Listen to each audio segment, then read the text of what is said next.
It really is. I was telling somebody about like the feelings you get on Molly, on MDMA. I love how Maps is always like, please don't call it Molly. They're trying to make it an actual like usable drug. But like I've fallen in love on it before, and then people are like, but then when you come off it, like you realize that was just a drug. And it's like, no, the feeling's real. The feeling lasts. Yeah, it's complicated. I mean, I've never had something that was like completely illusory, but definitely, I mean, that's the main reason I wouldn't want to do it in public, because you can just end up in a conversation with some stranger where you have this like, tremendous, boundless love, and they're not necessarily a bad person, but it just seems like maybe a small waste of your, or maybe that's what it's all about. Maybe, where you like connect with somebody. Yeah. I think the biggest problem with it is like calling an ex saying you don't want to fight anymore, or like life's too short, and the next day go, I really actually want to keep fighting. I shouldn't have made that call. Now it's really set in. Where you been and where you going? This is Ari's travel show, yeah. We're gonna talk about travel today. It's You Be Trippin, yeah. Hello, everybody. Welcome to You Be Trippin. It's a travel podcast. Every episode, a guest comes on and tells me about some fucking cool place in the world. It's the only podcast that is both audio and video. And today, my guest is Hamilton Morris. What's going on? Not much. Yeah. I'm happy to be here. Thanks. Good to meet you. Yeah. Did I just say your name wrong? No, you said it correctly. Damn, okay. Just for a second there, I was like, what did I just say? Yeah, you seemed uncertain. Yeah, right? You could feel it. I was like, wait, it's Morris. I got it. I can introduce myself if it's... You would have done it similarly, right? I mean, if I said the name right, then it probably would have been overlapped. Where are we going today? Where do you want to tell me about? Thanks for doing it, by the way. Of course. Yeah. I thought I would talk about my trips to China to visit various drug manufacturing facilities. Nice. Yeah. Already, I don't think of China with drugs, so it's already kind of interesting. Well, that's interesting. Yeah, it's culturally conservative and not something that people associate with drugs, but at the same time, it is the land of drugs. It is the birthplace of, it's the birthplace of so much of the material goods in our world. It's like a third of all manufacturing almost takes place in China, and the chemical industry is 44% of the world's chemicals come from China. Really? Yeah. Interesting. Yeah. So when it comes to chemistry and chemical production, China is the place. There's nothing like China. And I've been to China 4 times. Every single time I only visited factories and labs. What? Yeah. Because it's so interesting to see where all the stuff comes from. I feel like in order to understand any phenomenon, particularly in the realm of drugs, you have to think very carefully about where things come from, because that informs everything else. What do you mean? Yeah, like what? I think a lot of people have this idea that our world of drugs is some kind of meritocracy, and the drugs that people use are the best drugs, but that is very much not the case. What do you mean? Like alcohol would be the... So they're like, that's the best because it's available, but it's only because we have it. It's just a quirk that it happens to be this metabolic byproduct of the fermentation of glucose and yeast, and for so many generations humanity has observed this effect where rotting fruit or honey or whatever produces an intoxicating effect, and this became integrated into almost every human culture. And so we think, all right, alcohol, that's the drug, but it's not. It's just, it happens to be the case that yeast does this thing that produces this extraordinarily toxic chemical that is really not very good at all, but due to historical factors and cultural factors, it becomes integrated into our society. And that's the case for most drugs. It's not as if most of the drugs that we use are the best thing. They just happen to exist often because there's some kind of natural source that's readily available. Like cocaine wouldn't be used at all if it weren't the case that in South America there's a culture of consuming coca leaves, and it grows abundantly in these impoverished regions, and there's a lot of money to be made extracting it and refining it and exporting it to wealthier countries. But if it weren't being produced by plants, if plants weren't doing all of the synthetic heavy lifting, no one would be doing cocaine. Right. Or just like boomers are big in places where they grow. Exactly. But that's the other weird thing is like, you really like mushrooms, right? You started a mushroom holiday. Shroom Fest. Yeah. July 20th to 22nd this year. And I think most people think that mushrooms are the greatest psychedelic. They're the most commonly used psychedelic. And the reality is that it just happens to be the most available psychedelic. But in the 1960s, nobody was using mushrooms because, weirdly, people didn't know that they grew in the United States, and nobody knew how to cultivate them outside of a lab. It wasn't until Terence McKenna and Dennis McKenna introduced these techniques for home cultivation that the world of mushrooms that currently exists emerged. It went from being this ultra obscure thing to the most common psychedelic. Yeah. Whoever invented closets was also pretty big. without John Closet, they would have and Jimmy Heat Lamp. Yeah, they'd have a lot of problems. But that's the case for everything. Like all these, it's not because mushrooms are necessarily the best, although I do think that they're pretty amazing. Pretty great. It's a great starter too, of like starter psychedelic. You know what I mean? Where it's like if you want to go like hard, which you definitely, your reputation precedes you, but like, how do you? Nobody goes straight to fucking I don't know, crocodile or meth. You know, it's just like you need like a way in. Also, in fairness, I'm getting way more into acid lately. Yeah, it's amazing. I feel like I'm betraying mushrooms. But that's another example. The only reason that people have access to LSD is because the majority of the molecule is being synthesized by a fungus, and then there's a final modification that chemists do to convert lysergic acid into LSD. But if it weren't for that fungus, nobody would have LSD. So I've always been interested in tracing these things and why people use the drugs that they use, because it isn't about them being the best drugs necessarily. It's about all these other factors. And it's really in China that you can identify a lot of these factors. So when you make MDMA, there's an almost infinite number of drugs, and there is a demonstrably infinite number of ways to make that almost infinite number of drugs. You can make MDMA countless ways, but again, you want to start with something that is as close to MDMA as possible to reduce the amount of work that you have to do. Okay. Like if someone said like, can you make a salmon dinner, you would want a frozen salmon fillet as opposed to like salmon semen and a salmon egg. Yeah, and it started off. It's going to be a while. Yeah. So you want to go to China to like see where this stuff comes from? Well, I was really interested. There was this kind of weird phenomenon where the natural source of MDMA is sassafras typically. Oh, really? Yeah. It comes. Okay. It's a chemical called saffrol. It's found in a number of different plants. Sassafras is a big one. There's also this tree that grows in Cambodia and Indonesia. It doesn't have an English name. I think the Latin binomial is Cinnamomum parthenoxylon.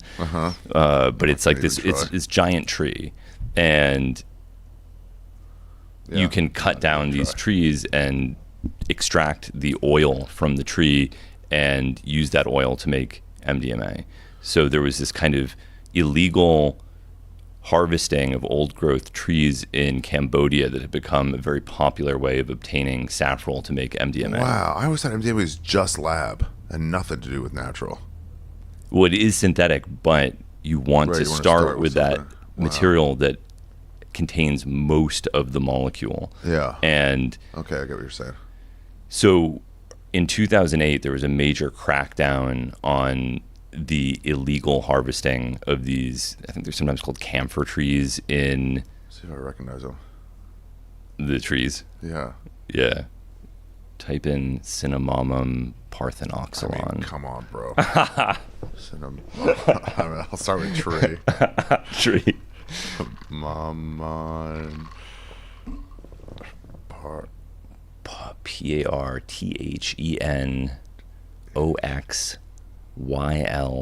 Come on.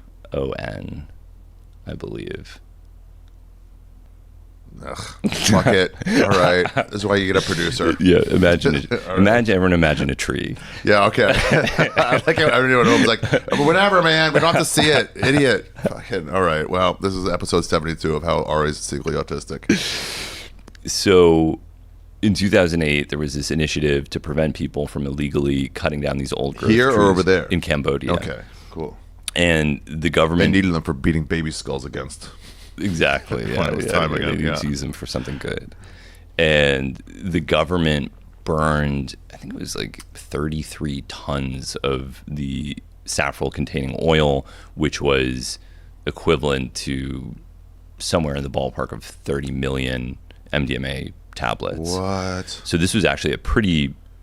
It's really sad. You can never prevent people from doing drugs, obviously. People have tried continuously. They just raise the price up. That's all you're really doing. You know, even then people will use a different drug. No, I'm saying burning all these things is just making us all pay more. Yeah, exactly. So they burn these trees or they burn the oil from these trees, and around the same time there's a kind of online market emerging, and there's a increased incentive because MDMA has become more expensive and less available to find replacement drugs. And there was this drug called methadone, 4-methylmethcathinone, and it was cheaper to make, and it didn't require the oil of sassafras or these cinnamomum parthenoxylon trees. And hey guys, when you're at, can you just look it up and put it on screen for me? All right, go ahead. And this stuff became immensely popular, and it was also legal internationally because it was a new drug. Love a new drug. Yeah, love a new Senator Unaware drug. Legal, new, and among other things, it was also very good. I tried this drug and I thought it was fantastic. Are there any drugs you won't do? You're just like, I don't like a lot of drugs. I don't like alcohol. Yeah, but like you won't try them is what I'm saying. Or are you just like, I got to give it a go? Extremely neurotoxic things I probably wouldn't. There's drugs that are demonstrably neurotoxic that really are dangerous. Oh, right. Yeah. Right. But they're not commonly used. So not something like that.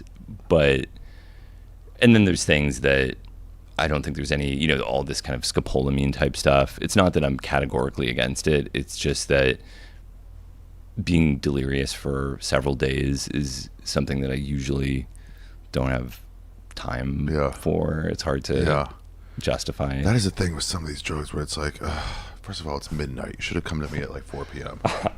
I got shit to do tomorrow. I just don't have the energy for it sometimes. Hi, everybody. I'm breaking in real quick to let you know that Hamilton Morris has his own podcast. It's called the Hamilton Morris Podcast. He's also on Patreon at patreon.com/Hamilton Morris. Myself, I've got a tour coming. I've also got a special on Netflix right now called America's Sweetheart. It's called the #1 special of 2025 out of the 3 that have been on Netflix so far. I'm on the road. San Antonio, Tampa, Denver, Schaumburg, Atlanta, Portland, San Jose, Orlando, Fort Lauderdale, Seattle, Vancouver, Calgary, Edmonton, and Anchorage. All tickets are available at arishaffir.com. I've also got merch up like this one, the Stay Positive shirt. The main message from my special. I've also got a new one too called the Go for a Hike shirt. You should check that out.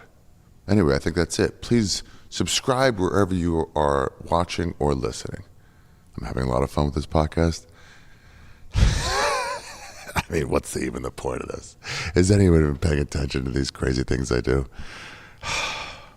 All right, get back to the episode. China with Hamilton Morris. I've got a great wrap up for this. Also, I need to apologize. Guys, I'm not saying I'm perfect. I've never said I'm perfect. And knowing that, it's kind of makes me perfect. This is a good episode to do this in. I was given a box. Let's leave it at that. A box from the Weed Maps guys in Brea, California, and I appreciated it. And I was going to take it home. I was going to go through Nashville, where I am now, at the Russell Hotel. And then onwards to the United States of America, New York, Nueva York. And in that box was a lot of edibles and a lot of mushroom chocolate bars. And I left it in the back seat of the Volkswagen compact SUV that I rented from Thrifty. Now, my only hope is the man who checked me in with spacers in his ears. I'm begging that you looked in the back seat there and figured that out. You recognized me. You knew who I was.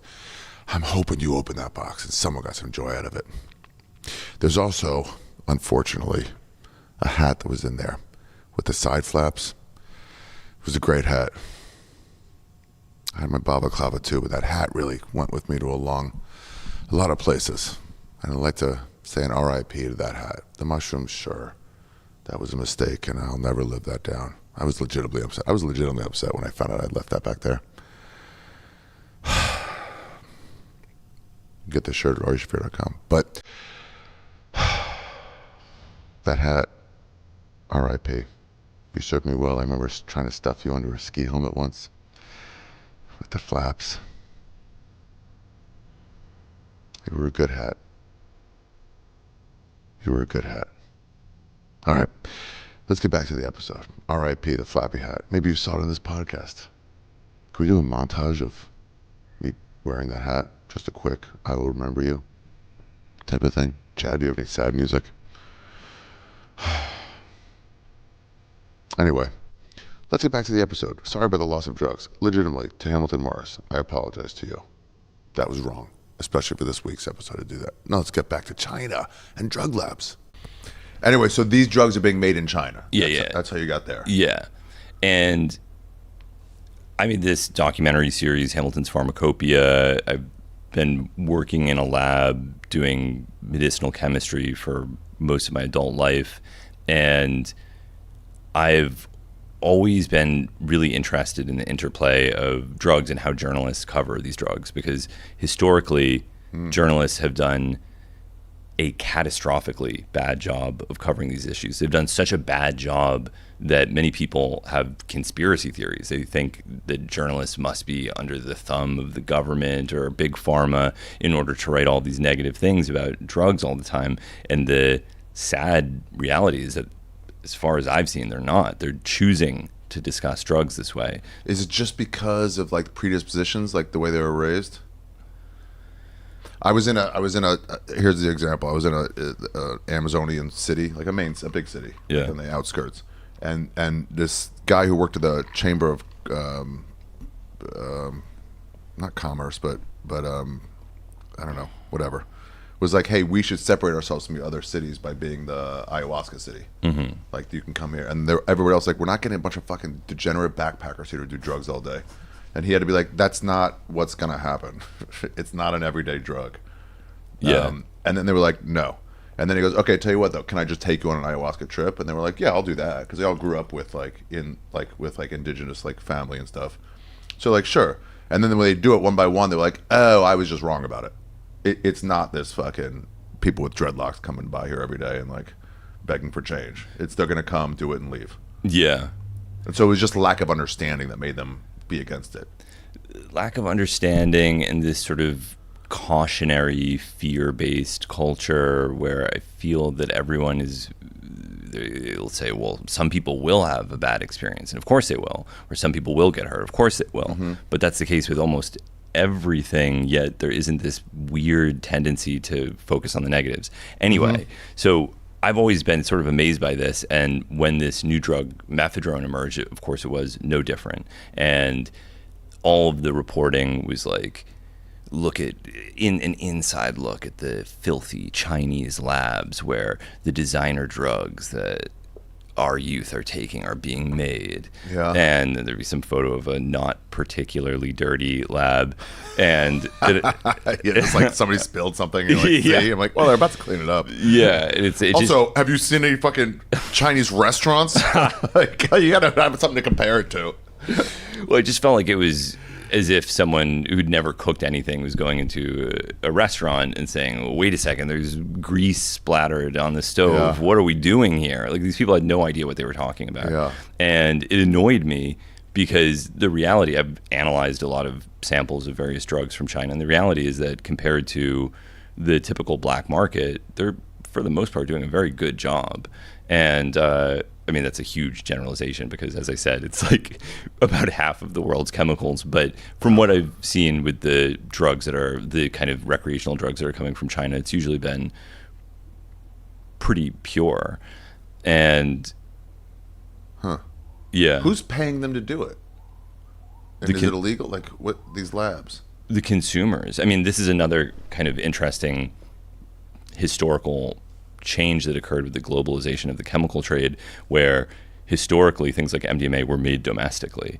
So you'd have people that made MDMA in Texas or wherever, but the penalties became so harsh that it became, and the surveillance was so intense. Of course, it didn't prevent anyone from using MDMA, but it did deter people from making it domestically.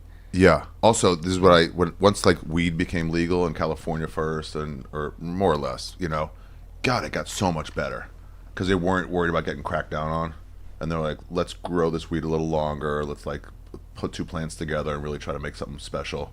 Oh yeah, anytime you have a regulated industry that's legal, it tends to be and they're not worried about getting raided at any moment, so they're just like, let's try. It's like cooking almost. And let's take some experiments. And there was testing that was necessitated by many states, so there was a requirement to produce good product. But in China, they weren't having any worry about the like. It was legal in China. It was legal pretty much everywhere at this point, but it was being made in China. And unlike MDMA, you could actually make mephedrone from toluene, like the hardware store solvent toluene can be converted in a number of synthetic steps to MDMA. So the precursor is inexpensive, very readily available, and they had the facilities to make it in enormous quantities. And this drug really became popular as a sort of, people would describe it as a hybrid between MDMA and cocaine qualitatively, like the experience of it. Cool. Yeah. Yeah, and it really produced this effect that was kind of like an 80s wedding photography kind of effect, at least for me, where it's like everything has this kind of like Vaseline on the lens, glowy look that I thought was very pleasant. Did you find out about it and do it here and then go, let me go see, you know, where it's grown? Yeah. Well, so I was reading all these reports about how terrible these labs were, and I was thinking, this is so unfair to these Chinese chemists. I really want to visit these labs and understand what they're doing and tell the true story of this industry. Yeah. So I started going to China. A very weird like correlation of like science Jew and reporter. Well, it was there was like a definitively xenophobic element to it, like in all of the news reports it would say like, and it's being made in China. Oh yeah, there's that too, where it's just like, that's just a buzzword for evil. Yeah, it's like, well, so is that almost everything. So like, what is your take your shirt off, loser. So I thought, like, no one is gonna tell the truth of any of this unless I do it. So I've got to go to China and visit these labs. Okay. And the first time I went was in 2012, and this was like, this was during the period where Vice was starting to have a ton of cash, and they were very rich, and it was the best type. They were nouveau riche, and that's the best type of riche. They were so cool back then. Before they got sold or whatever. I don't know what happened, but like, they were so cool. They had more money than they knew what to do with. So typically when you pitch a story to some news outlet, especially if it's going to cost them any money to produce, it's difficult. They ask a lot of questions. There was none of that. You'd say, I want to go to China and visit some synthetic cannabinoid and mephedrone labs. And they'd say like, all right, okay, sure. Go for it. Here's the company card. Yeah. Enjoy. Yeah. Wow. Yeah. And so I went. I mean, okay. I want to get. But I mean, I would be so just tempted to just be like, sick. I'm just gonna like stay in Shanghai and fuck hookers for like a week, and then like kind of like move by, but I couldn't find it. And with nobody watching over me. Anyway, you're like focused. And I started going to these labs, and it was sort of as I had assumed. It was very innocent. I didn't see any indication. They let you in? They let me in, yeah. And I filmed a good bit of stuff, and crazily, all of the footage was lost. No. Somehow. And Vice was so disorganized during this period that no one even asked questions about it. No one was like, wait a second, didn't we send you and a cameraman to China to film this? What do you mean it was lost? Somehow. On which end? It was maybe the cameraman or the producer who was managing the media. I don't know exactly what happened. I mean, things were very disorganized. So disorganized that no one even, as I said, asked questions about us going to China to visit these labs. Where were these labs? What towns? Or what Shanghai. province? In Shanghai? Yeah. Wow. And you had been there before or no? Yeah. How much does Shanghai fucking rule? It's pretty cool. It's pretty cool. How come? What do you like about it? I mean, I love manufacturing, as weird as that is. like it is so cool to see this stuff, to see where everything comes from. Like, I love that. Wow. Yeah, you're like a 9-year-old when he sees one of those like Caterpillar trucks. I'm like, wow, that's like I kind of been playing with. Wow, that's a great reason to go to Shanghai to see the manufacturing. Yeah. Great manufacturing there. Yeah, I like the mix of old and new. Yeah, that's also beautiful. And just like it's so foreign. How'd you get by over there, language-wise, and like the first time a guide? I think the first time there was no guide. We just somehow made it work. The second time there was a local guy who is a translator who is helping. Actually, 2 local people as part of the story who are. So the footage was lost. No one even noticed, and I decided that I would go back and film the story again in 2014. That's when I went. Yeah. Yeah. A good time to be there. God, it was great. Yeah. It was so like open to foreignness. They hadn't really cracked down on anything yet. The comedy scene was fucking wild. There was a spy in every show. We knew that. But so they're like, don't say anything about the government. And then you'd be like, okay. And they're like, hey, listen, I know what your comedian brain thinks as soon as I tell you that. This isn't like you'll walk people. Like, we'll definitely be shut down forever. And there's a chance of jail. Please don't do it. Did you do it?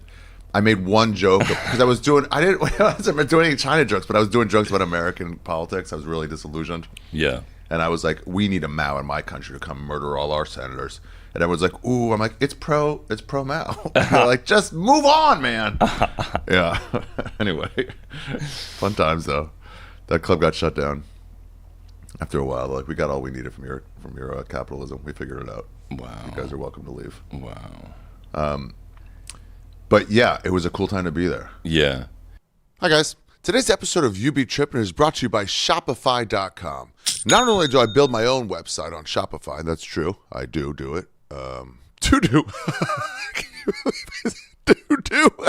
I'm sorry, Shopify. You get a free ad read. This is pretty smutty. Not only do I make my own website on Shopify.com, Ari Shaffir, where I sell my new Go For A Hike shirt and this one, Stay Positive shirt. I think we're all out of Feidelberg shirts.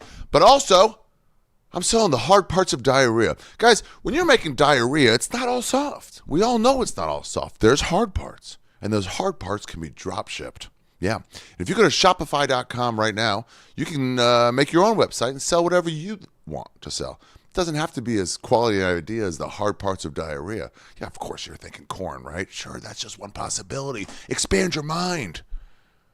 You're shooting, and it's making disgusting noises, but then sometimes it's like a plunk. It's like a plunk in the toilet, not a blip. You hear the difference? Plunk, blip. You know what I'm talking about. Those are the hard parts. It's up to you to how to do packaging. Yeah, you gotta source your options. Shopify doesn't source your options for packaging. All they do is put you in direct contact with your audience. They make credit card shopping easier.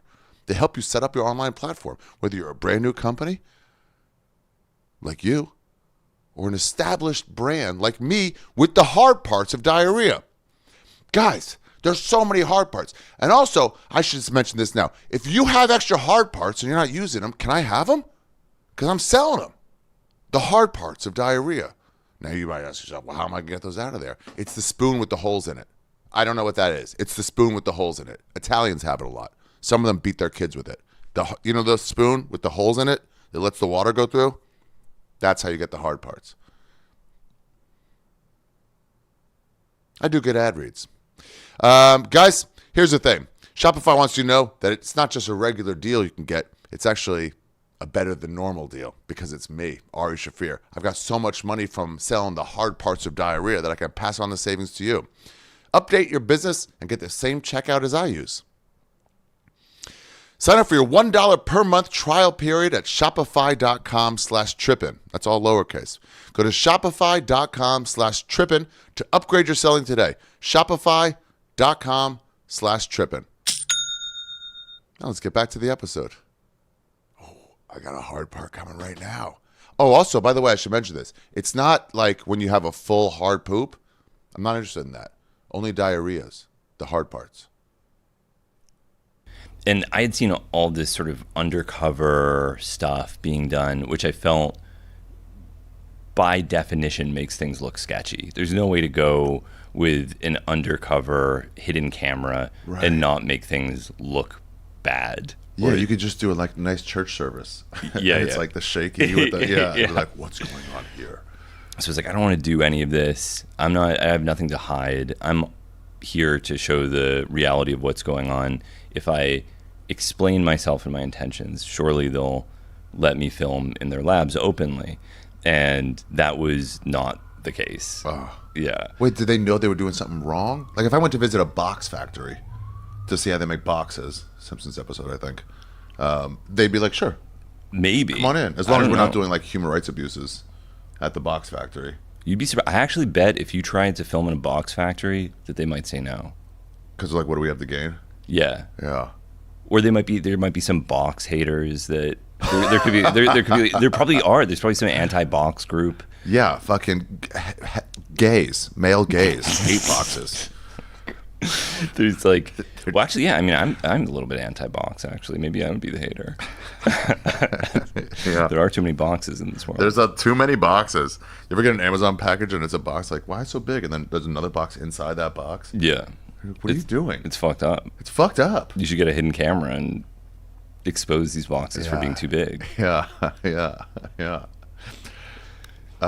So I contact them. I contact lots and lots and lots of labs, and nobody is allowing me to film. Wow. So then I start thinking, well, how can I do this openly if nobody is allowing me to do it? You were stuck on, I want to go openly. I don't want to shift on that yet. Yeah. Okay. So my next idea is, well, what if I can find someone who has poured so much money into the Chinese chemical industry that they feel indebted to him, and they will allow him to tour the labs. Yeah. And I vaguely knew this drug baron in New Zealand, this guy Matt Bowden, who had made a fortune selling this drug BZP, which was a kind of legal MDMA replacement drug that was somewhat popular in the 90s. It was actually very popular in New Zealand, and had pivoted from BZP to synthetic cannabinoids. And the money that he'd poured into the industry had built factories in China. He was a big player. And so I thought, okay, well, if Matt Bowden Can make a call. is coming with me, they'll do it for Matt Bowden. Yeah. And so Matt Bowden was very nice, and he said, okay, I'll do anything I can to try to make this happen. That's why I'm with Rogan. They're like, sorry, we don't have any reservations. I'm like, I think Joe Rogan might be joining me. They're like, oh, actually. I've thrown that name around so much. but yeah. So Matt Bowden calls all of these different manufacturers that he's worked with, and they say, sorry. Really? You can't do it. For a legal thing? For a legal thing. That's got to pique your interest. Yeah. Well, they just don't want the trouble. They've seen the way the journalists treat these issues. Right. What are the chances that a journalist is truly going to be on their side? This would be almost unheard of. I get it actually now. What's the benefit? We're running a successful business. What are we're getting nothing from this. To have a journalist come in and film everything that we're doing for people that won't understand. Yeah. This episode wanted tires. So being honest and open about what we were trying to do didn't work. Matt Bowden intervening on my behalf didn't work. So then my next tactic was to exploit the fact that Matt Bowden was a musician. He was a steampunk musician. He'd used his fortune to buy all of these like elaborate steampunk devices and costumes. Very, yeah. Really? Like he had like a building full of custom made like Wild West goggles and like all coats. just what's that festival called? Burning Man shit. Damn, look at him. What a dork. Jesus. Well, okay. So, oh yeah, this is my Burning Man outfit. Everyone has these glasses. And this is actually from this shoot. So I'll get into this. Oh, okay. This is, so the next tactic was Matt Bowden is a musician. Yeah. What if instead of going as journalists, exactly, we go openly filming, but we're not filming the labs per se. We're filming a steampunk rock opera. We're gonna pay you to use a location. Yeah, to film. And secretly you're spying. I wouldn't say secretly spying. We are filming a steampunk rock opera in these labs. And we propose this and they say, absolutely, of course. Of course. Because Chinese love steampunk? Or because it's just like extra money? They did. What? They were in awe of his music and performances. They were... What? They were so excited by his artistry. What? Yes. Yeah. So this tactic. What? That's so weird. What? Yeah. So this tactic China's so fucking weird. worked extraordinarily well.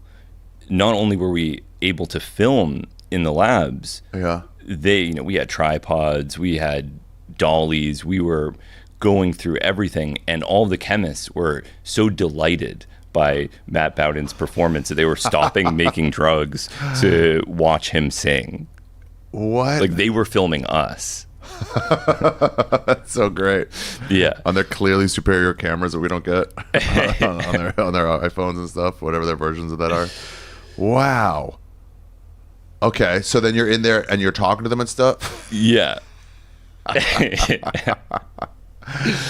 Yeah, so this worked spectacularly well, and I was able to see all kinds of. I mean, these labs are really amazing.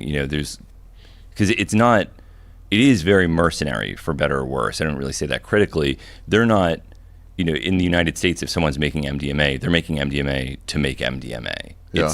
They know what they're making. They know why they're making it. They know who's going to use it. In China, a lot of these labs, they're just making chemicals. I think a lot of the people genuinely did not know the nature of the chemicals that they were creating. This is why you'll get like a shower curtain from China and it'll say like Happy Passover and it'll have a Hanukkah candle on it. Because they're just like, I don't know, we threw together images they told us to. Yeah. They're like unaware really what they're doing. Yeah. Yeah, because they're probably doing 500 things in that same factory. Like as people are making synthetic cannabinoids, someone else is making, they had these giant crystals of this chemical. There was dimethylacetylsuccinate that's used to make tartrazine to color Mountain Dew. And it's just like, okay, they're making the tartrazine over there. They're making the synthetic cannabinoids over here. Yeah. They're making some intermediate for a pharmaceutical product over in the other corner. And I don't think that they really knew exactly what a lot of these chemicals were used for. Which in and of itself is very interesting. It is interesting. Yeah. That they're just like, wow, we're just manufacturing. And it was good. I didn't find anything horrifying. I didn't find that they're, sprinkling lead powder in the drugs or anything like that. It was sort of as I expected. It was people doing their best to make chemicals and doing a pretty good job. And so... Oh, you're in this. Hamilton Morris traveled to New Zealand. Okay. I didn't read that part yet. Yeah. This is from... we made a piece for the Vice HBO show that covered parts of this. I mean, there were so many ramifications of this that were really bizarre. One was... that I still just wanted to go to as many labs as possible and wanted to use the same tactic of total openness. And I remember we went to one lab in Pudong and tried the same thing.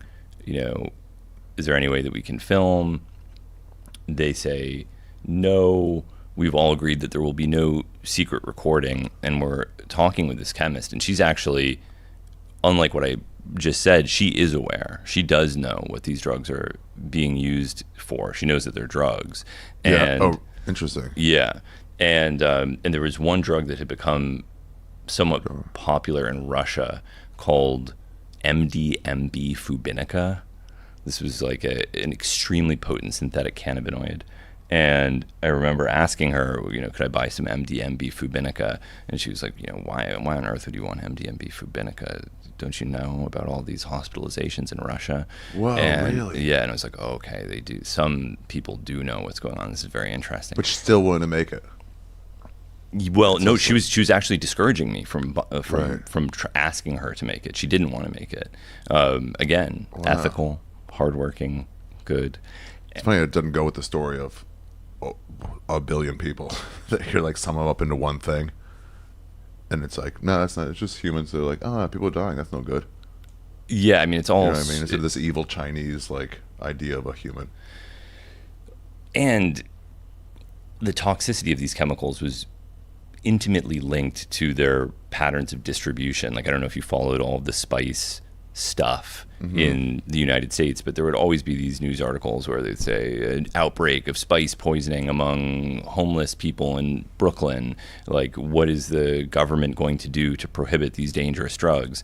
And no one was acknowledging the fact that the whole reason people were even using these drugs in the first place was because of prohibition, because they didn't have access to cannabis. And because they couldn't legally be sold for human consumption, the whole thing was you get a pouch of potpourri. And there's no dosage information because dosage would Draw attention. would indicate that it's intended to be consumed. So you get a little Mylar pouch of some stuff with a picture of SpongeBob on it. What is it? What is the dose? Do you smoke a whole joint of it to get high? Do you smoke one hit of a joint? Do you smoke half a hit? And the problem, once people start overdosing or eating someone's face or whatever, then it's like, no, we're not looking to make this safer. We're just looking to get rid of it. Oh, yeah. And you know the story of the face eating Yeah, incident. what was that? It wasn't spice. It was nothing. The guy he ate someone else's face sober. He was a mentally ill man who ate a homeless man's face. And some cop was like, this is bath salts. Bath salts made him eat this guy's face. And then everyone ran with it. Yeah, right. And then they did toxicological analysis, and there was like a trace amount of THC in his blood, but he was sober. He just I love they always do that. Marijuana was found in his bloodstream. Like, what does that mean? I smoked a week ago? You're going to blame it on that? Yeah. Like, what are you talking about? It's just dorks trying to fucking figure out what it was. Yeah. Oh, can you, of all the faces to eat, a homeless. I won't even shake their hand. Get out of here. Yeah, it's rough. You gotta cook that. I tried to interview the man whose face was eaten. He lived? He survived. Yeah. Was he just out and just being like eaten, or? Well, that's what I wanted to talk to him about. I had some questions about how this even occurred. When did you stop fighting back? Were you? Ugh. So you're gonna victim shame? Fair. I apologize. The views of the guests or hosts of this podcast do not necessarily reflect the podcast itself. So you're in there just getting access to different ones. Yeah. So I'm kind of seeing all of this, and I just find the whole thing totally amazing. And we had. Oh, can I break in for a second? Yeah. What were the bathrooms like at these places? I don't think I used the bathroom as. Were you there for hours? If you're a Jew, you got to piss every 20 minutes. I don't have a bathroom memory. Okay. That's a good question, though. I wonder if they were the squatty ones or the fucking or the Western ones. Yeah. Or if they were clean. Can you have a clean fucking shit squat toilet? For the most part, the labs in general were very clean. We ate at the labs, and they had nice food, and it was good. Cool. They were nice zones, and so this chemist who's running this lab is also doing contract work for Pfizer. I mean, they're doing all kinds of stuff. Pretty amazing to see the overlap of all these different industries. Wow. And I leave the lab, and I was thinking, like, I started talking to these people on the crew, and I was like, damn, that was amazing. Like, I know we all said that we're not going to record anything secretly, but I so much wish that there were a recording of that conversation. It was so fascinating. And this woman, an English expat who's living in China, who had been hired by the production to act as a field producer or something like that, was like, well, maybe there is a recording.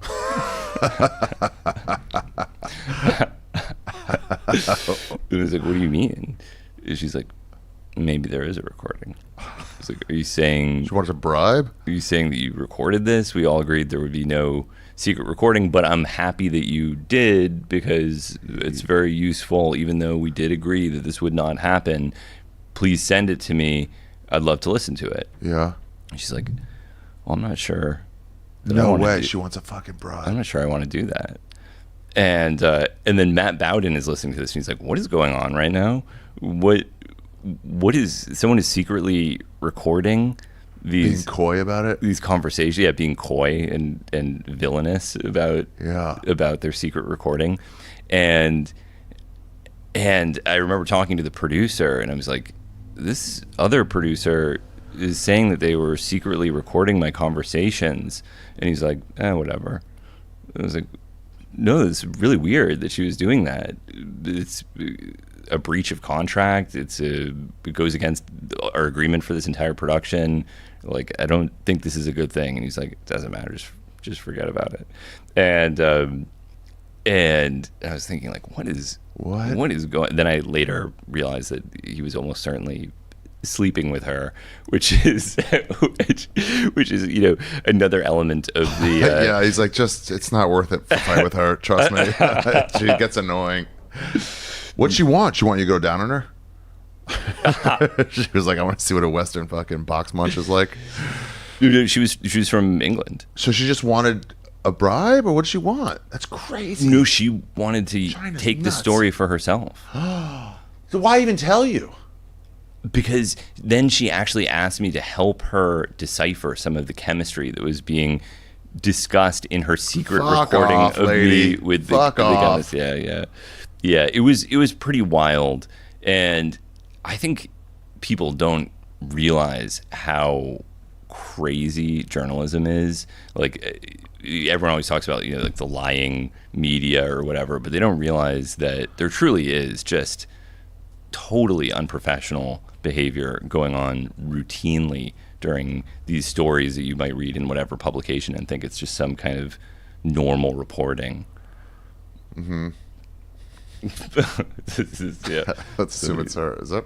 No. Yeah. I just like Googling random stuff. That's nuts. So you wouldn't get the footage? You couldn't get it? The audio? I don't think she ever gave it to me, and she did publish an independent story. I don't want to hate on her too much. I mean, you weren't... At the time, I did say something on Twitter, and then I could tell that people were going to harass her, and I didn't seem productive to initiate that sort of thing.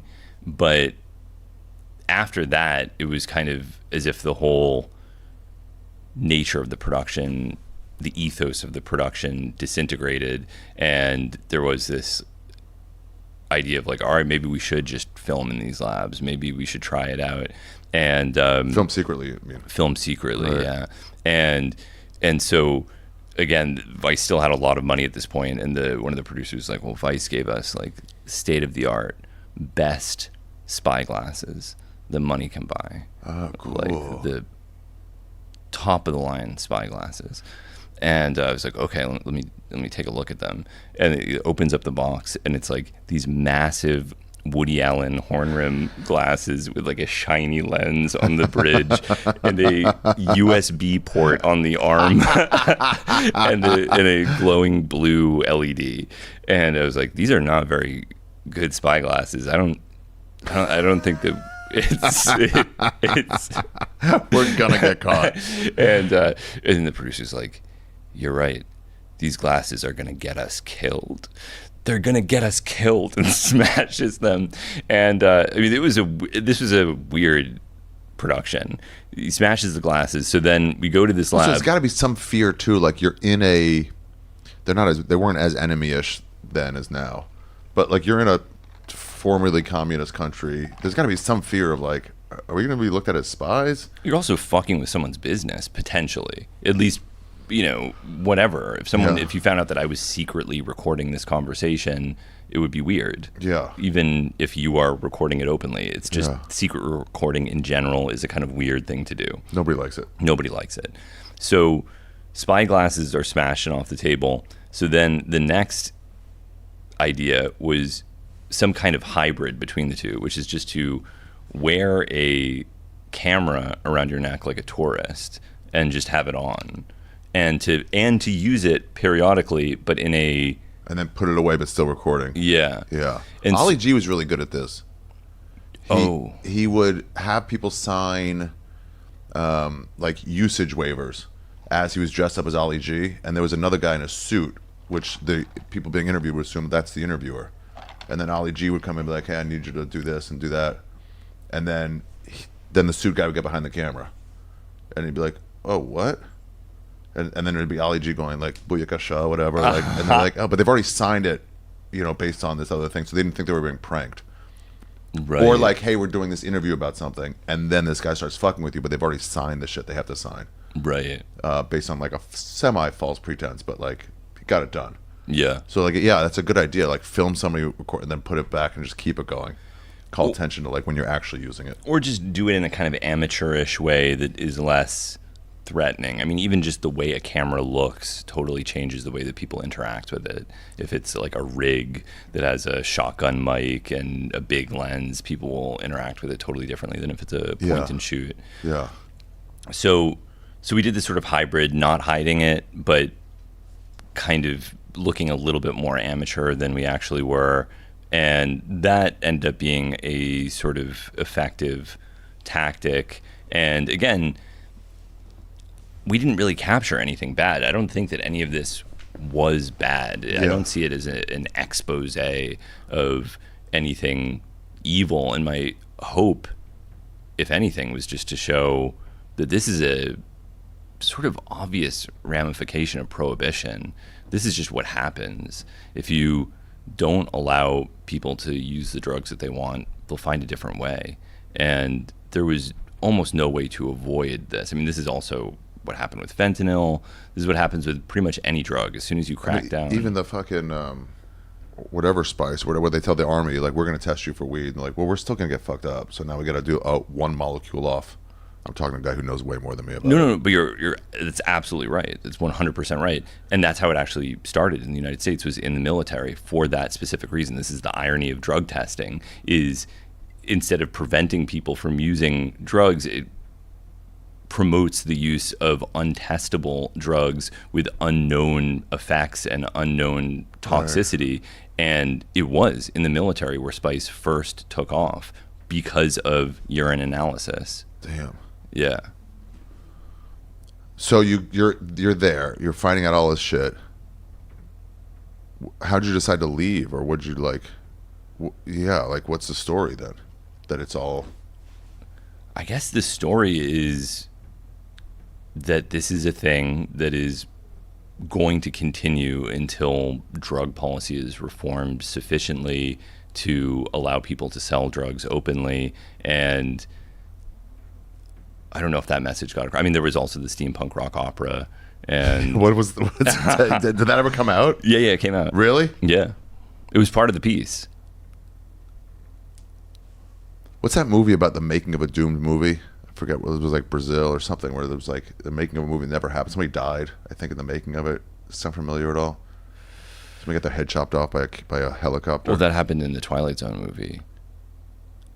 Oh yeah. And they used the scene in the Twilight Zone. They don't use the scene of the decapitation, but have you seen this? They kept going with the scene? No. It's in the movie.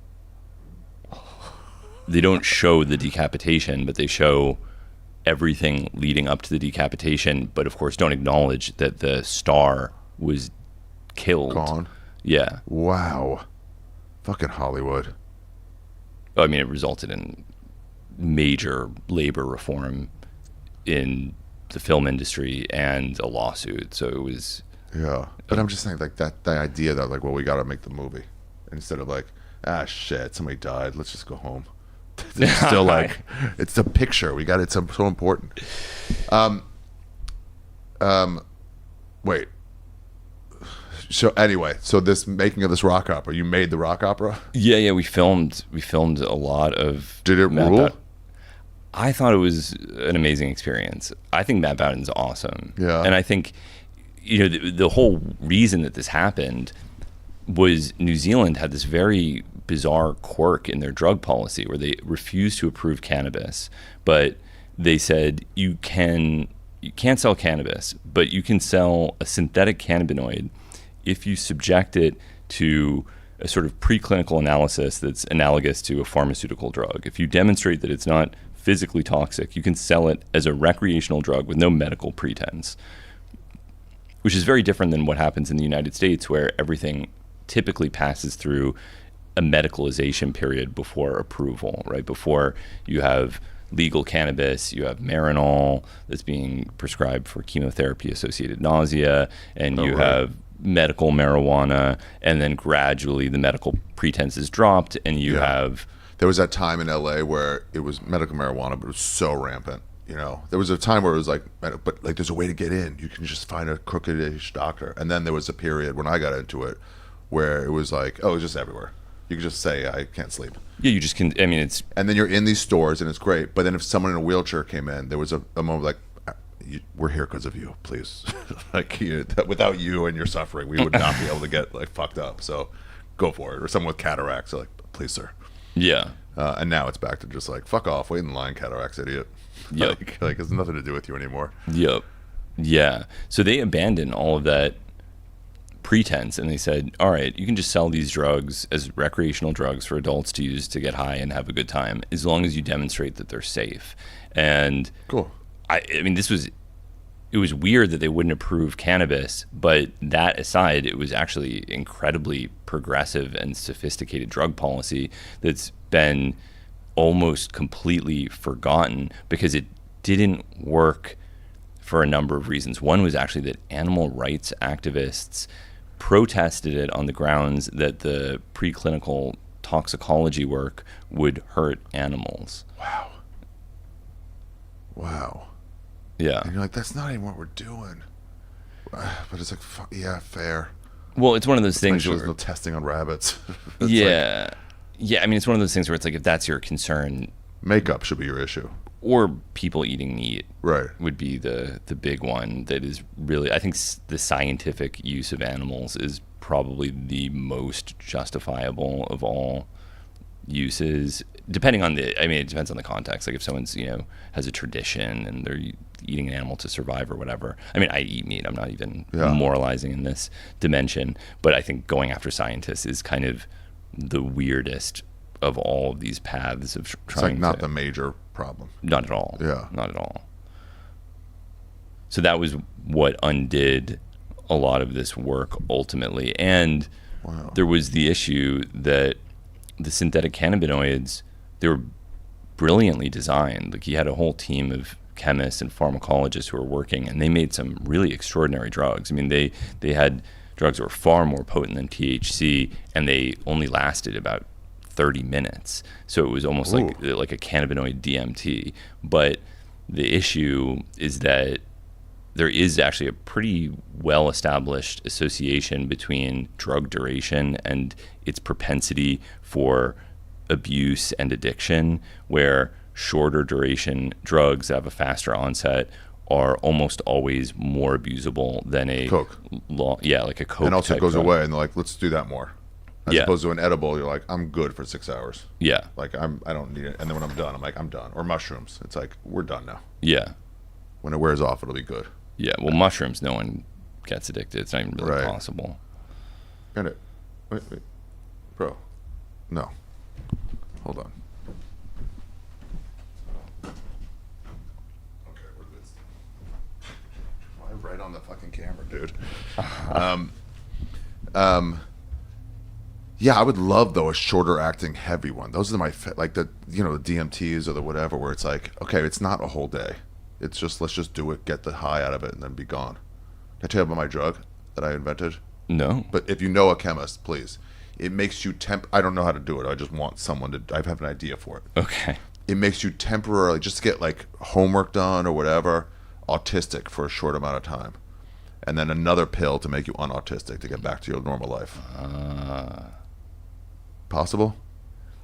Maybe. I mean, some people actually do say that about some of these nootropic drugs, these racetam type drugs, is that they promote a sort of autistic type mentality. Yeah. I mean, they're good at getting work done. Or like, you know, when you take like what are those concentration drugs? But it just makes you like, I'm going to clean my whole fucking apartment now. Like modafinil or Provigil or Adderall. Yeah, shit like the Adderall. Yeah. It's like, people do it to get high, but I'm like, damn, it makes you get shit done. Yeah. So did you ever go back and do more of it, this research? Yeah. I went back to China again and went to a different series of labs. It was a different project. Then I was sort of interested in this disconnect between drug pricing and the raw material cost of drugs, because I mean, everyone post Martin Shkreli is aware of this enormous disparity between the pharmaceutical cost of a drug and the actual raw material cost.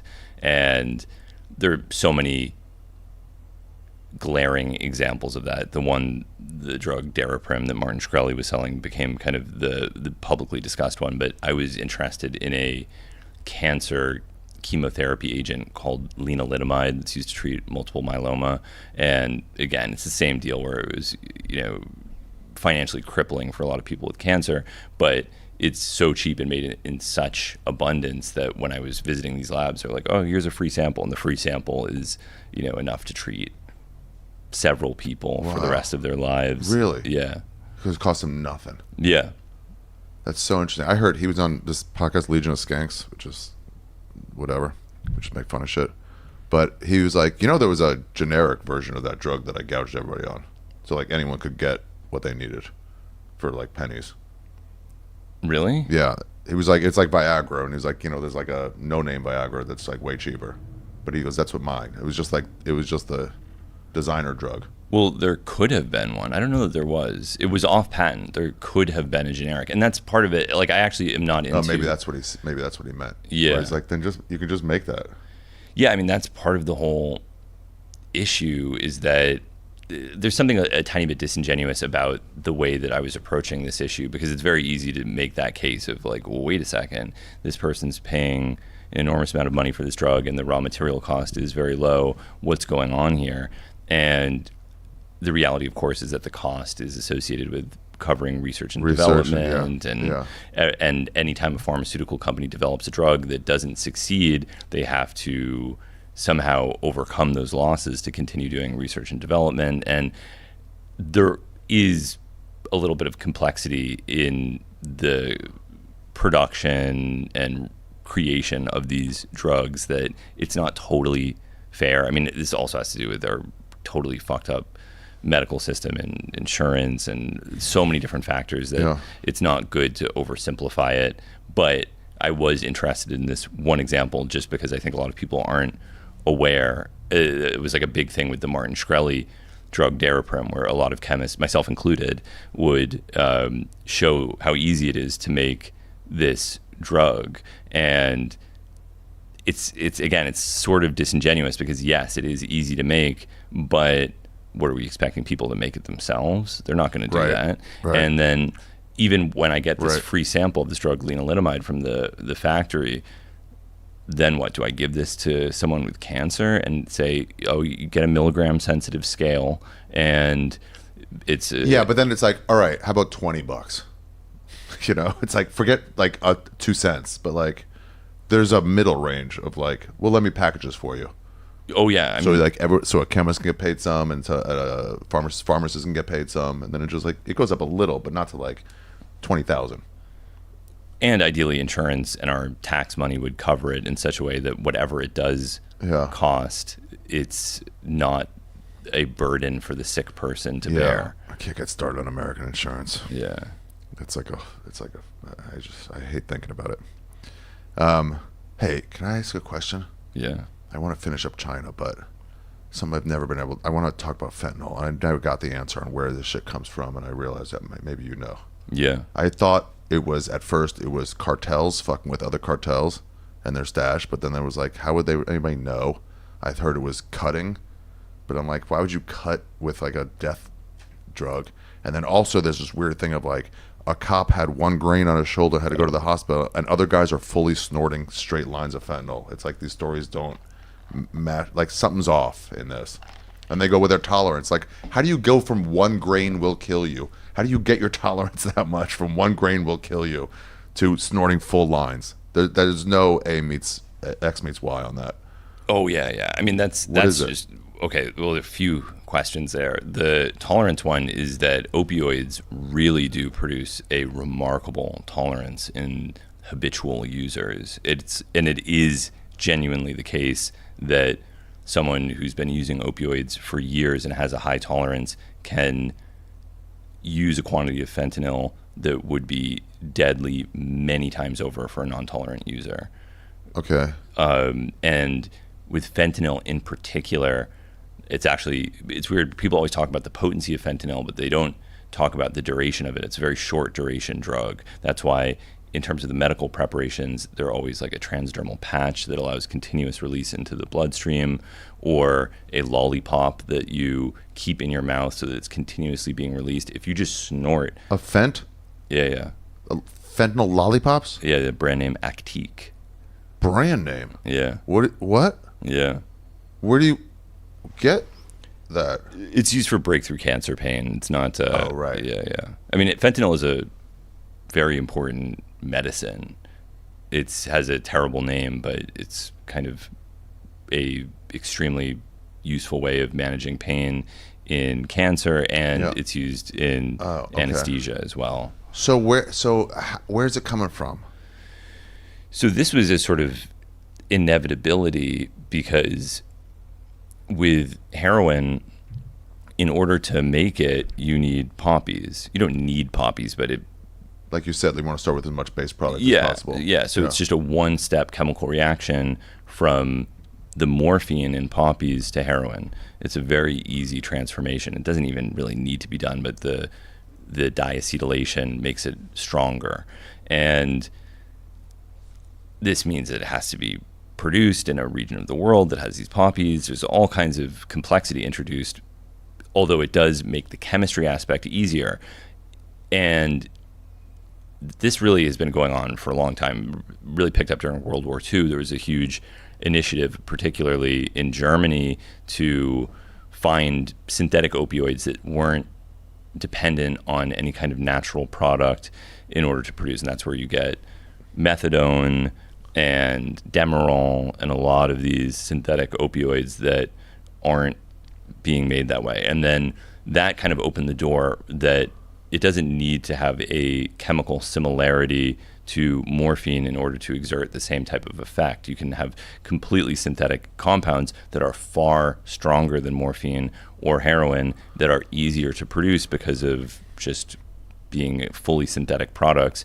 And out of that, I mean, opioids are such valuable medicines and have been for such a long time that there has been a huge amount of scientific research dedicated to exploring the different types of structures that exert that kind of activity. And of course, there's been this eternal search for an opioid that doesn't produce addiction, which hasn't gone all that well. And so in the context of this, there was a medicinal chemist named Paul Janssen. He was the one that discovered fentanyl, and it was a really amazing discovery, because this is a chemically somewhat simple substance that is way, way stronger than morphine or heroin or anything like that, and can be produced easily and has great medical properties. But those same features that made it attractive from a medical perspective also made it attractive from a recreational perspective. And it was an inevitability that someone would start making this in underground labs. It's just too easy to make and too potent, and the profit margin is so enormous that there's no way to prevent it. Okay. Sure. And then how does it in everybody's Coke? Well, that's the other, there's so many. And also, how is it not in anybody's Coke in Berlin and in London? Yeah. I'm not sure how much cocaine actually contains. I've heard these reports. Coke, Molly, all of it. You know what I Yeah. mean? Like, it's in our powder and pressed powder, and it's not in anyone in Europe's. One possibility is cross-contamination. If someone who's selling drugs is dealing with fentanyl, some fentanyl could get into the other drugs that they're selling. It's one possibility. The other more nefarious possibility is that they're intentionally introducing it to make these other drugs more addictive, because if you have cocaine that also contains fentanyl, then it will be more addictive. People will buy more of addictive. it. So it wasn't to cut it, because also, like, it kind of does the opposite of Coke, right? Yeah. So, like, it would be like, then none of it makes sense to me. Yeah. I'm not sure how frequently that happens. I think it does happen occasionally, but the other thing is that when a drug gains a status as like the evil danger drug, then people start blaming it for problems without evidence. Right. So, I've often spoken with people and they say, oh, someone I know died of a fentanyl overdose. And I say, like, that's terrible. How do you know? And they'll say, oh, well, they were using opioids and they died. And So we used to just have ODs. yeah, people. 20 years ago, yeah, you people just like, because you partied too hard. Yeah, people can and do overdose on heroin or morphine or whatever. Yeah. It's very much possible to overdose on most opioids of that nature, and It's when everyone at a party dies. That's when it's like, oh, hold up. Yeah. This is not to say that people don't die from fentanyl. They absolutely do. But it has attained the status as the drug that causes death. So people without evidence will attribute any drug overdose to fentanyl. And in doing so, enhance the reputation of this drug without real evidence for it playing any causal role in the death. That's Interesting. That's one aspect. Because also I know there's like, I've tested bags that we'd already done, and then you get a tester kit, if something old or whatever, and you get a tester kit and test it, and you're like, oh shit, it's got fentanyl in here. But like, I've been doing this stuff. So like, where's my death? You've had that happen? Yeah, like a bag of drugs that we've already been in, and then with all the danger now, like, we got to start testing our stuff. I'm like, well, let's test stuff that we know is safe because we've already done it, and then it's like, turns out not safe. But like, there's also that disconnect of like, a grain is supposed to kill you, and we've been doing it, and it has fentanyl in it. Right. And then there's also this uncertainty because the tests you could fuck up with extra. In the repurposed urine test strips that were never intended for that type of analysis, and there's sometimes cross reactivity with other substances. It kind of would depend. And again, because of prohibition, analytical services are very difficult to access for most people in the United States. And other countries like Spain, it's much, much easier and unrestricted. But in the US, most people just depend on these like colorimetric reagent test kits or urine test strips or things like that are maybe better than nothing, but not something I would depend Also, if you on. put too much water in, then it's like everything tests positive, like an extra drop. Really? Or the serum, whatever it is. And then you're like, no, you got to put in less. And then you're like, oh, it's safe. And you're like, well, no way. I don't trust this now. Yeah. But also I heard the reason I brought it up with you was because I heard I thought of a story that Biden was meeting with the Chinese president, and he was like, all right, let's discuss trade, let's discuss whatever, I don't know, whatever. And he goes, hey, last thing, you gotta cut it out with the fentanyl. And then the guy said, yeah, I'll work on it, which made me go, oh yeah, it's coming from, I thought it was coming from the cartels and not from China, but this makes me think maybe. Well, the cartels would probably be getting precursors from China or elsewhere. I mean, this is the thing. It's like it is China because it's cheap and easy, but then once it becomes less cheap and less easy, it will become somewhere else. It will become India or Czechoslovakia. So they're not dosing our drugs. They're just like manufacturing at a request. China. Yeah. Oh, yeah. That's kind of, I've even seen that. I think there's an Adam Curtis documentary that kind of alludes to that possibility. Yeah, he's awesome. Yeah. That this is some kind of like revenge for the opium wars, and I don't think so. I don't think that there's some kind of because then it would have been England. They were the opium war people. Yeah. But they all have safe shit, and we are. Yeah. Okay. Well, that's not an answer, but somewhat of an in terms answer. of the cop stuff, I don't think it's real. The what's? Oh, right. I mean, there's the placebo effect, and then there's the nocebo effect, which is like the negative version of the placebo effect, which is very, very real. And you have Nocebo. Nocebo. I like that. Yeah. Actually, I maybe even talked about this with Joe Rogan, and I think he maybe mentioned you with finasteride, with Propecia. And they've even done a study with Propecia where they took two groups of men. One group they informed about side effects, and the other one they didn't. And unsurprisingly, the group that was primed to be concerned about side effects experienced more severe side effects. Yeah, it's like you got to do it in a vacuum almost. When I was taking some depression medication, and I just didn't read about any of the side effects, and then I was trying to fuck my girlfriend, and I just couldn't come. And then it was like 3 times in a row. I'm like, I don't know what's going on. And then she read the box, and she was like, oh, hey, it's this. Which makes me think, oh, it's real, because I didn't know about it at all. If it was an SSRI, it's definitely real. Yeah, right. But it's like, it wasn't me imagining it, because I wasn't even aware that it existed. After the effects. Right. But then, like, they said, like, finasteride in the placebo regrew hair in, like, a third of the patients. Really? Yeah. And, like, you're just getting a sugar pill. That's interesting. Yeah. Yeah. Yeah, I mean, these effects of expectation are incredibly powerful, and it's very difficult to medically control for them. This is actually a big thing in this MDMA trial, where in psychedelic research in general, where it's harder to placebo control because the drugs have such prominent psychoactive effects that both the therapist and the patient, not always, there actually are exceptions, but they tend to know that they have taken an active substance or not taken an active substance. You're saying you really got to dose people. You can't tell a chemist that. Yeah, Rogan thinks, and I'm not disagreeing with him, that like finasteride led to my deepest depression, but it's also like I couldn't isolate it from like a wife leaving me and like a bunch of other stuff, and just like people get depression. Yeah, and hair loss, and the idea of it is depressing to people. There's that too.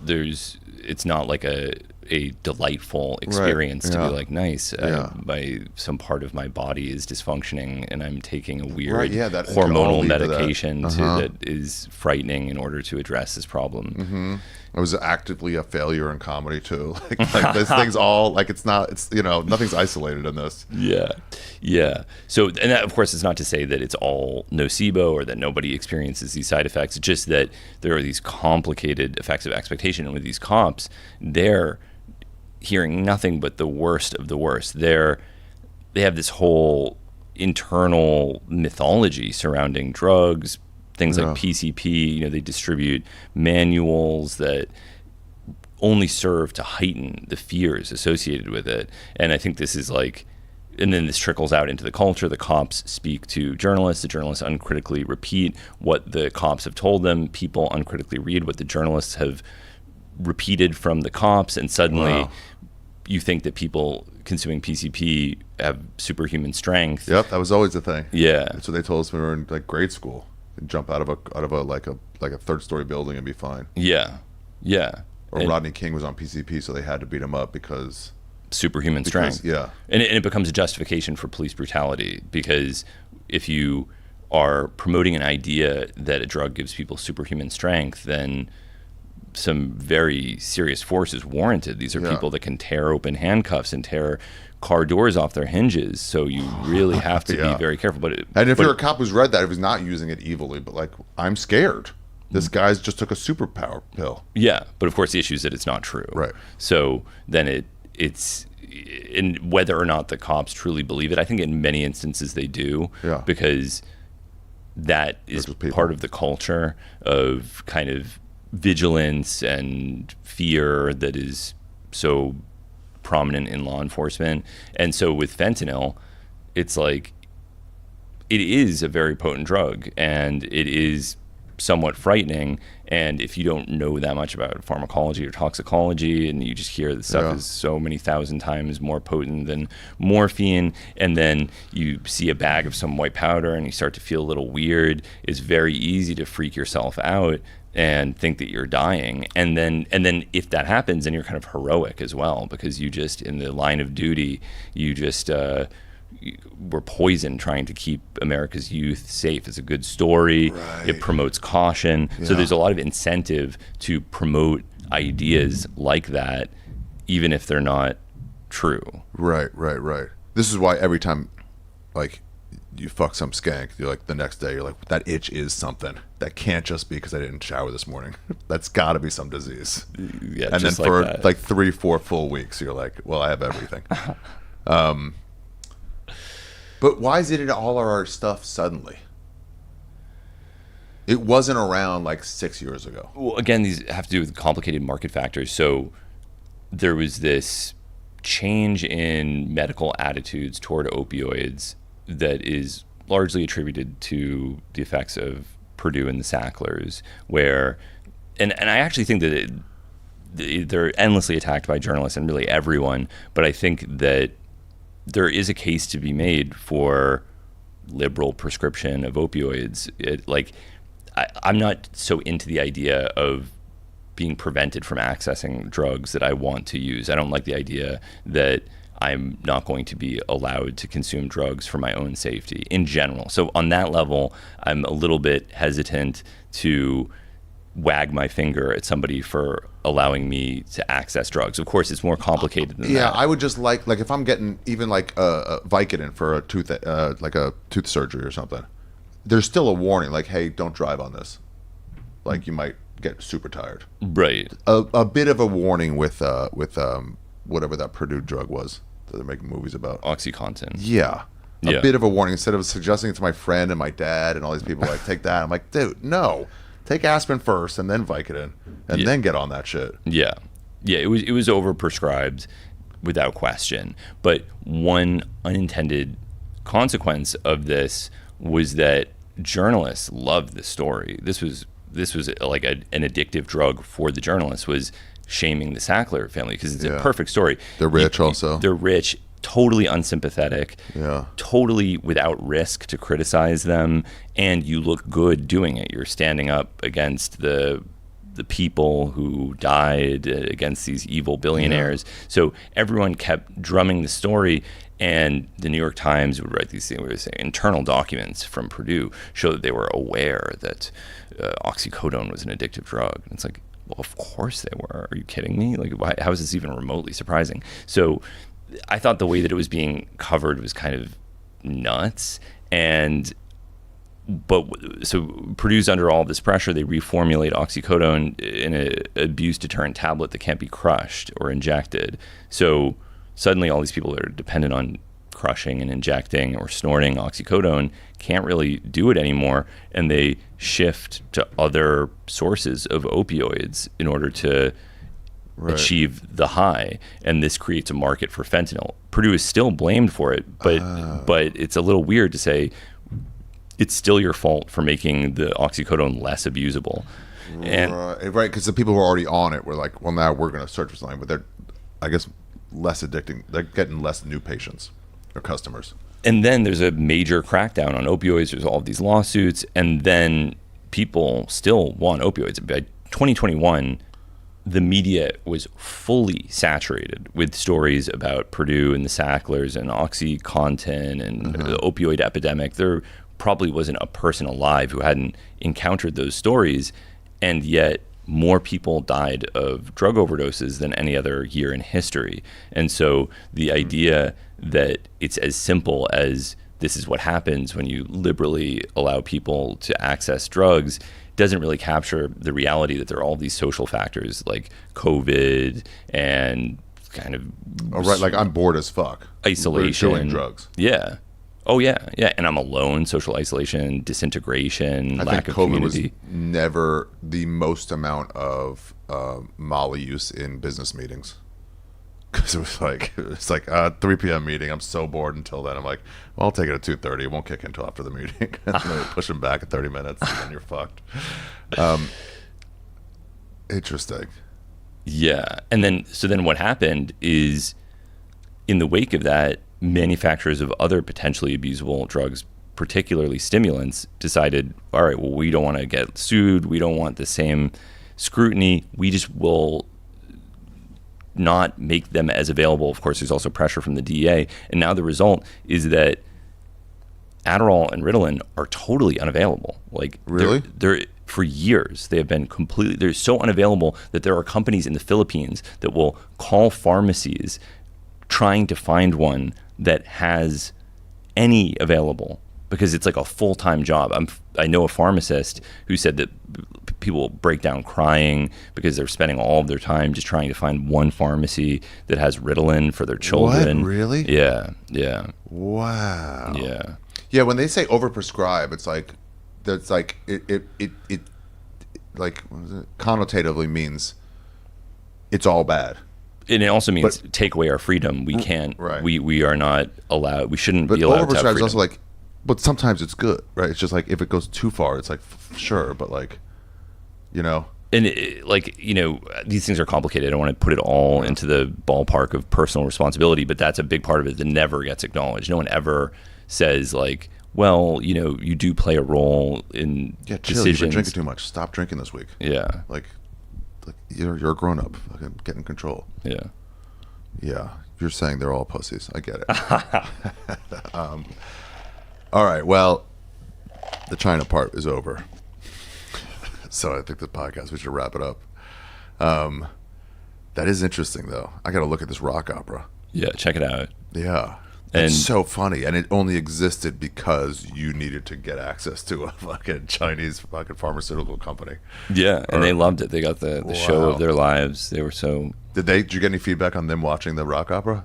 They thought it was spectacular. They actually said to him, "You are a true artist." Wow. What's the rock opera on? Like, where can you watch it? Yeah. You can watch it in this piece on YouTube. On Vice? Yeah. He also, I think, has released some albums for anyone that wants to hear Matt Bowden's music. Really? And he's released a different rock opera that may even include some of this footage. Wow. It's so weird when somebody's way into one thing and then way into another thing. Yes. You know? Videos. Damn. I mean, I'm not gonna... First of all, we need more rock operas. Yeah. Just in general. What is that? He's on the edge of a volcano. That's so funny. Is that the place? No. That was one of the places. Really? Yeah. And they were primarily manufacturing actually a hair loss drug. Really? Yeah. Yeah, the hair loss is depression and boner issues. Those are the big ones. Oh yeah. Yeah, huge. One time we were talking about it, finasteride or the other one, whatever, in the Comedy Store, and we're walking by, just talking about it. Me and maybe Ryan O'Neill, and walk by Whitney Cummings, and she was like, "No, it's true. I've had guys have like problems getting boners, and they've been taking it." I was like, "Yeah, but you got small tits also." You can't isolate, is what I'm saying. It's not anymore though. Wow, that's so cool. Where else do you want to go? What's on your radar of places to go? Oh, I mean, anywhere that there's a interesting chemical world. I would like to. I mean, I'm just interested in other stuff. Like, I would like to go back to Madagascar and do more work looking at different fungi. I mean, there's just a crazy world of unknown stuff out there. Yeah. Like, Is that you? that's me. God, you're young. When? That was 2012. That was, all right. It was like 10, 12 years ago. Yeah. What the fuck's he wearing? I was looking at how young you looked. I didn't realize he was fucking Roman centaur. Nice. Madagascar. Have you ever been to the Amazon and looked at any of their like usage stuff? Yeah, yeah. It's wild when you go to some farm, like, can we show you what some plants do? Yeah. And then they're like, this is for back pain, this is for and you're like, how this is for like whatever it's called, blood flow, and then you just like slap it against yourself, and then you just get tingling for like 20 minutes, and you're like, what the fuck is this? I said it to Rogan. He was like, yeah, everybody goes and researches stuff down there, because it was like this idea that maybe they actually cultivated usable things and then kind of got wiped out and everything. Birds just kind of moved them around. These usable drugs from like 1,000 years ago.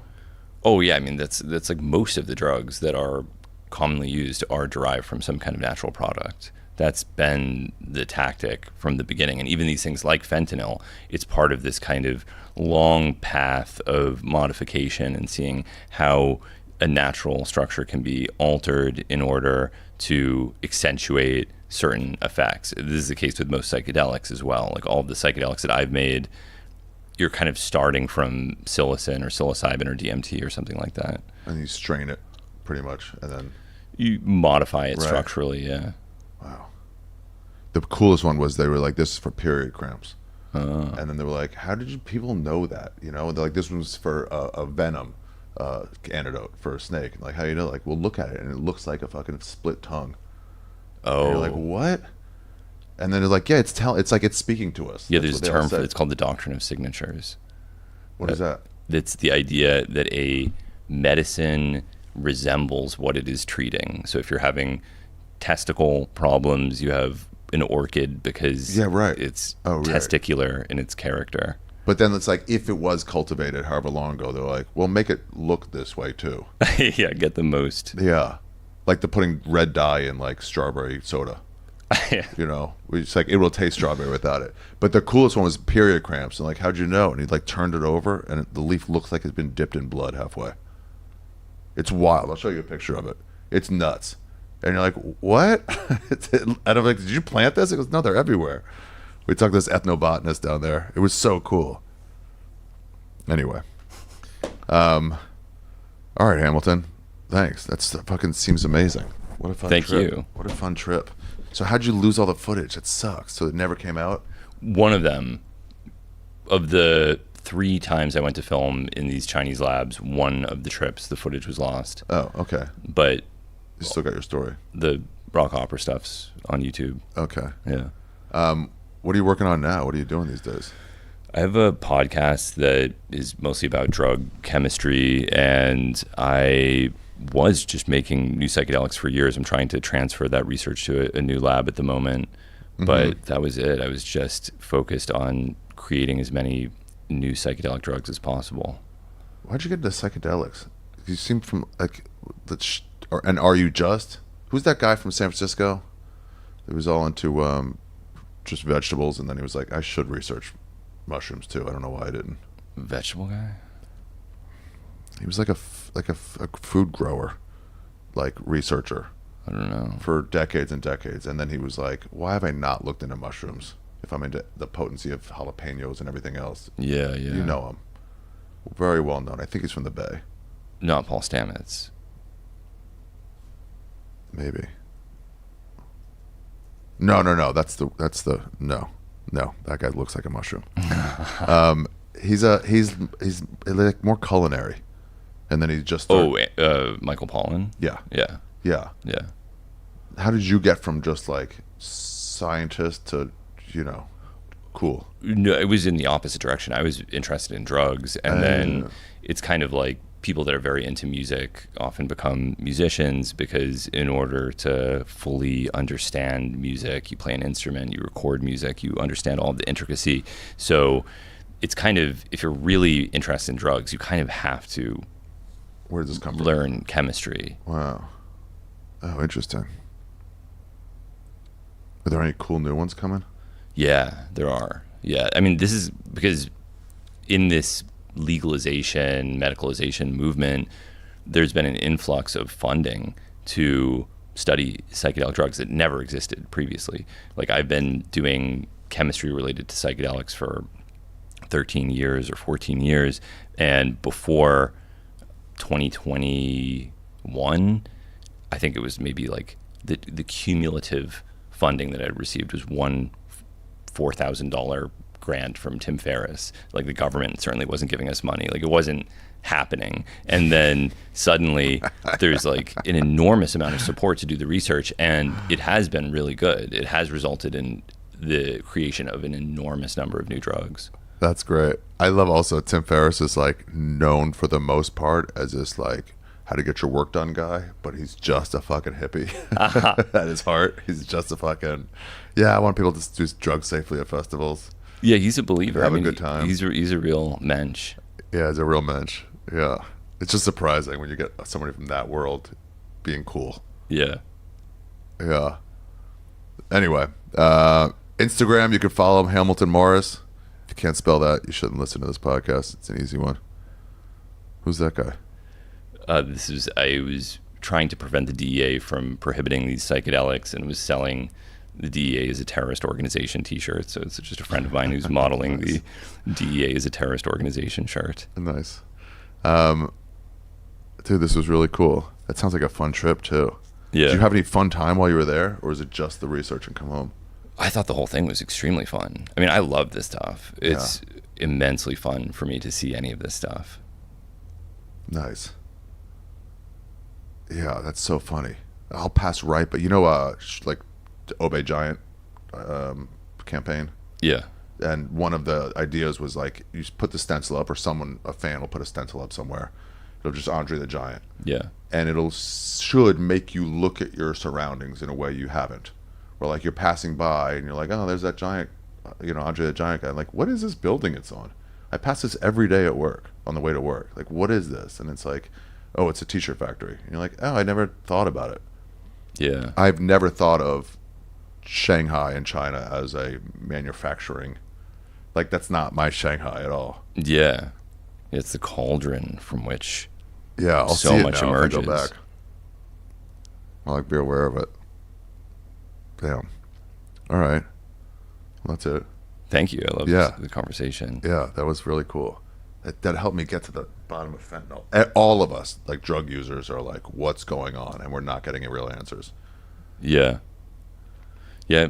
Campaign for legal testing in the United States and policy reform so that this isn't an issue, because it's not necessary. It doesn't need to be this way. You ever done fentanyl? Like straight? I have, under a medical context. When I was having a colonoscopy, they used fentanyl. Wow. Yeah, that's another thing. That doesn't go with this idea. Yeah, but I mean, I'm not super into opioids. It's not really my vibe. Yeah, me neither. Austin used to be a big pill town, like 15 years ago. I dated some chick. You could put a pill in her hand, and she could like tell you the dosage and what it was behind her back. God, they were cool back then. All right, you got any travel tips in general? Travel tips in general. Pack light is one. A lot of people do. Have a good toiletries bag. Pack light is a good one. How do you get drugs around? I mean, going to a factory that is manufacturing them is a decent tactic. Yeah. That actually, I mean, that is a... It's like kind of a sample of what you're doing here. Yeah, under the pretense of doing a story on it. Skateboarders get acid around by like taking off their trucks and putting like a tab or two in there, then putting the trucks back on. Oh wow! And no dogs tested looking for fucking acid. Weirdly, I did actually see that in a drug sniffing dog training kit, there was an LSD training. Oh no! I don't think they ever use it. I was very surprised to see this. That's the number one drug I have. No, maybe weed. Have on me by accident in a place where it'd be really bad to have. Yeah, it's oh, take 2 credits. Like, oh fuck, I had 3 hits in here. Could have been bad. All right, thanks Hamilton. I appreciate it, guys. Follow him at Hamilton Morris at Instagram. He's got a Patreon page where he is. All right, what do you do here? Ubermensch, Luftmensch. Oh yeah, definitely Jewish. Sorry, I didn't realize before. Cool. How often do you put out episodes on here? 3 times a month. Nice. That's the right. Give yourself a week off. Cool, buddy. Thank you. It was nice to meet you. Good to meet you. Yeah. All right, everybody. Goodbye. Okay, guys. That is the episode. That what's it called? Stained glasses from the Russell Hotel in East Nashville. Yeah, they gave away the condo. The headliners don't stay at the condo anymore in Nashville. Did you know that? Yeah, they put up the side room people there now. It's one of the best condos in comedy because of the location. It's right across the street.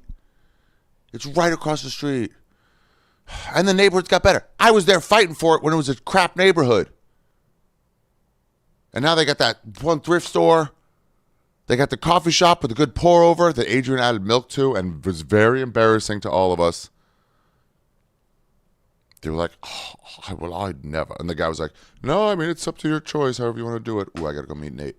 But anyway, little park right there. I took Bandit 2 a bunch of times. Anyway. But I'm in East Nashville now. Let's focus on the positives. And I got to do a cool new thing. I saw a band yesterday at the Janes or something. The Deltas. with a Z. What the hell was that? Jane? Something like that. Jane's Hideaway. Pretty good show, The Deltas. Pretty good show. That's the episode, everybody. I hope you enjoyed it. Don't forget to subscribe wherever you're listening or watching. And if you're watching, leave a comment on YouTube. These episodes are made better by watching. It's different than most podcasts where it's negligible. The difference is pretty massive.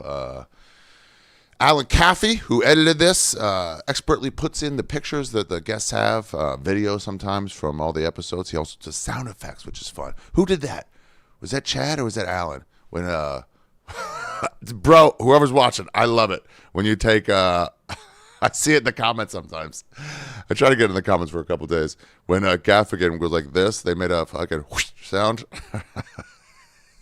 It's so stupid. I love it. I love it. Oh my God. Dude, China is rules. I went to the Daily Wire yesterday to go do somebody's podcast, Michael Knowles. They're wild over there. They're really stuck into their own talking points the same way the left-wing things are stuck into their talking points. It's just funny. It's like you hear stuff, and you're like, that's a 25-year-ago study. It's not real anymore.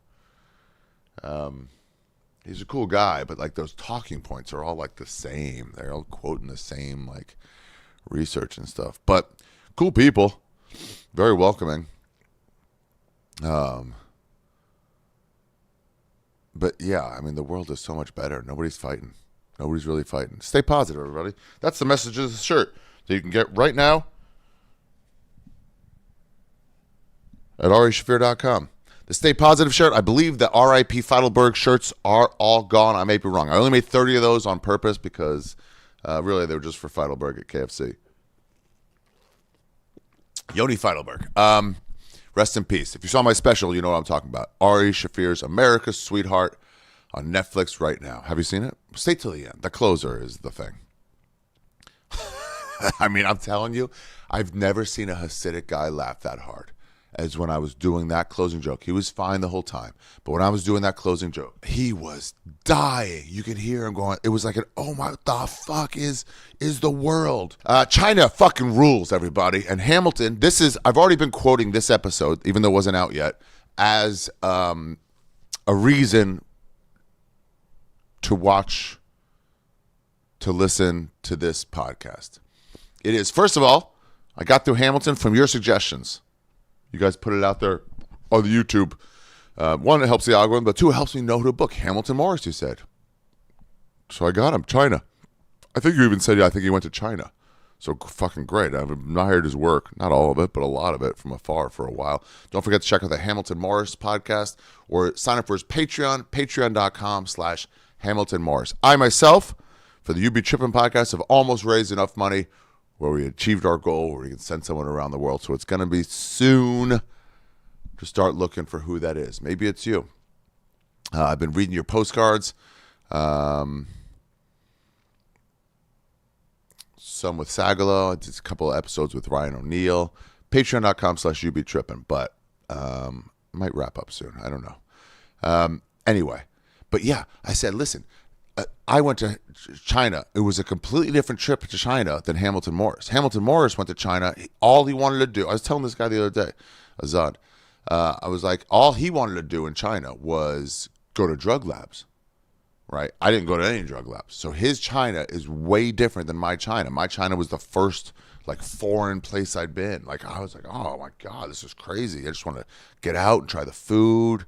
Hamilton's like you heard him in this. I just kind of ate the food at the hotel. It wasn't my thing. I just wanted to see what the drug labs are like.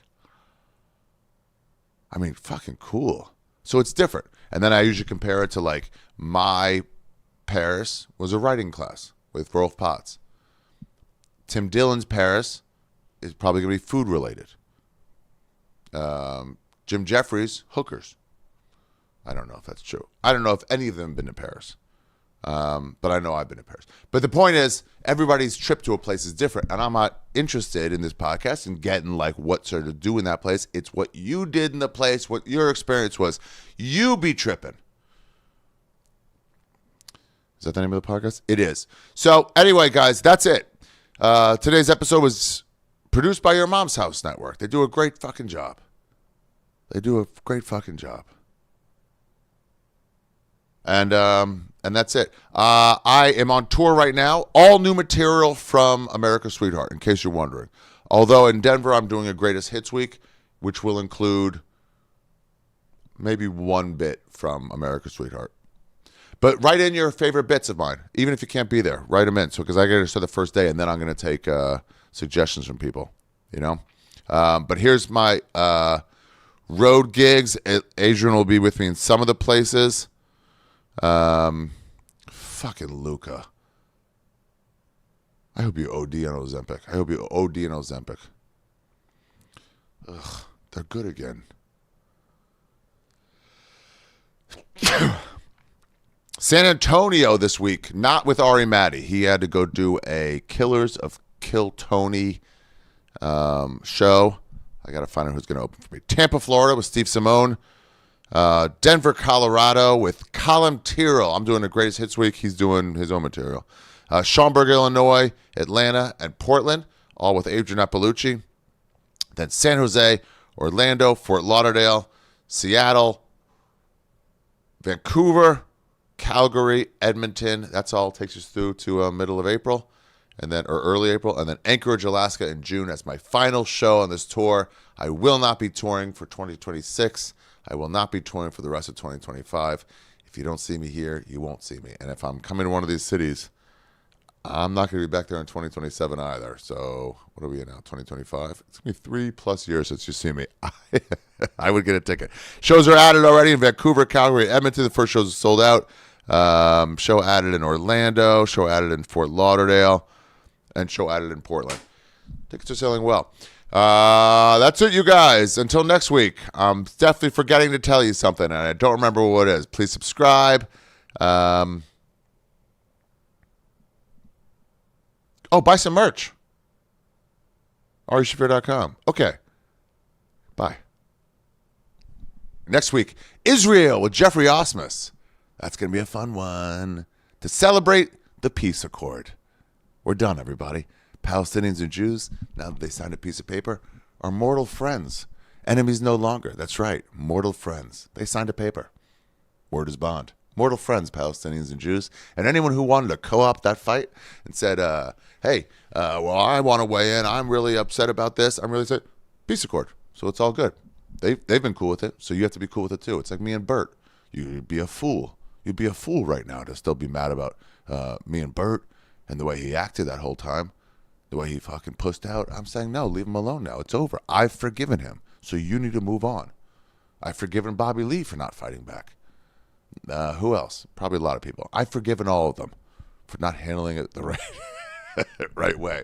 So Palestinians and Jews and anyone who made that their cause, you got to move on too. It's over. And it'll be fully over next week on Monday when Jeffrey Osmus takes the stage on You Be Trippin. See you next week.